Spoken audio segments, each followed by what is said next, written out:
Hey everybody, it's me, Stuart. Today we're going to read a story from the Bible about Jonah. Let's see what happens. Here we go. Jonah tries to run from God. There once was a man named Jonah. God told Jonah to go to Nineveh and said, "Go warn your enemies to change their ways." "Warn my enemies," Jonah said. "I don't want to warn my enemies, the Ninevites. I want God to punish them."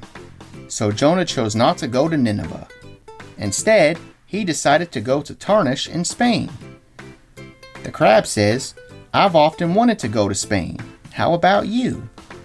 I never really wanted to go to Spain, but I guess maybe. Instead of heading toward Nineveh, Jonah went to Joppa, got on a ship, and sailed for Spain. He thought he could run away from God. The crab says, "To get somewhere, you can go straight or you can walk sideways like me. Try it." But Jonah couldn't run away from God. God is everywhere. Jonah disobeyed, so God sent a terrible storm. The crab says, "Show how the boat went back and forth, up and down. Now show how the boat went way up and way down." All over the place, making me queasy. The sailors didn't know what to do. First they threw all the cargo overboard. Then they woke up Jonah. "What did you do to make God send this storm?" The crab says, "The sailors wanted to know how to stop the storm. The wind was blowing very fast. Try blowing as hard as the wind." Jonah said, "This storm is all my fault. Throw me overboard and you'll be safe." The sailors didn't want to, but they had no choice. The crab says, "They picked up Jonah and 1, 2, 3, heave ho! Into the raging sea he went with a great big splash. Can you make bubble sounds even though you're not underwater?" Down, down, down into the sea Jonah went. The storm stopped, but Jonah didn't notice since he kept sinking deeper and deeper and deeper. Oh no. Jonah and the big fish. Looks like he's inside a fish's belly. Ew. Gulp! For 3 days and nights, Jonah stayed in the big fish's belly. Finally, Jonah prayed and said he was sorry. Then, God had the fish spit him out on a beach. The crab says, "What do you think that felt like?" Probably didn't feel really good being spit out by a whale.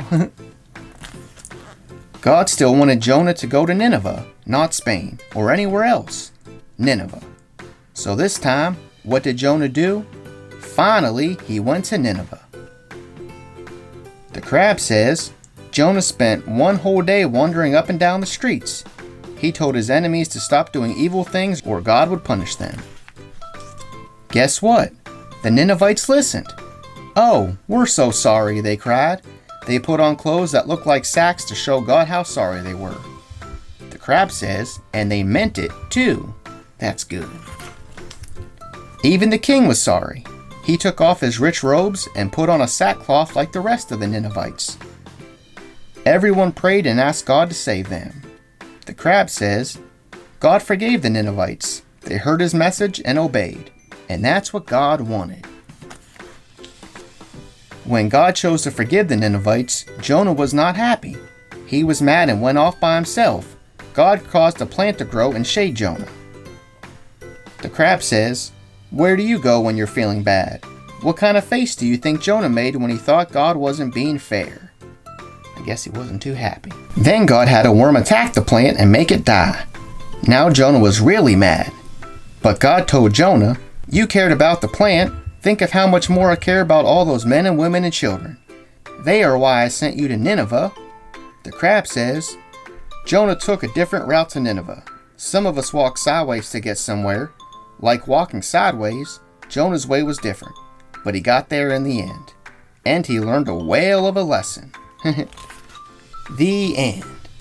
Wow, that was a fun story about Jonah. He didn't want to go to Nineveh and got on a boat and a storm came and got thrown into the water and a whale ate him and spit him on a beach and he finally went to Nineveh and listened to God. Yeah. Alright, well thanks for watching. Be sure to check out my other videos. See ya!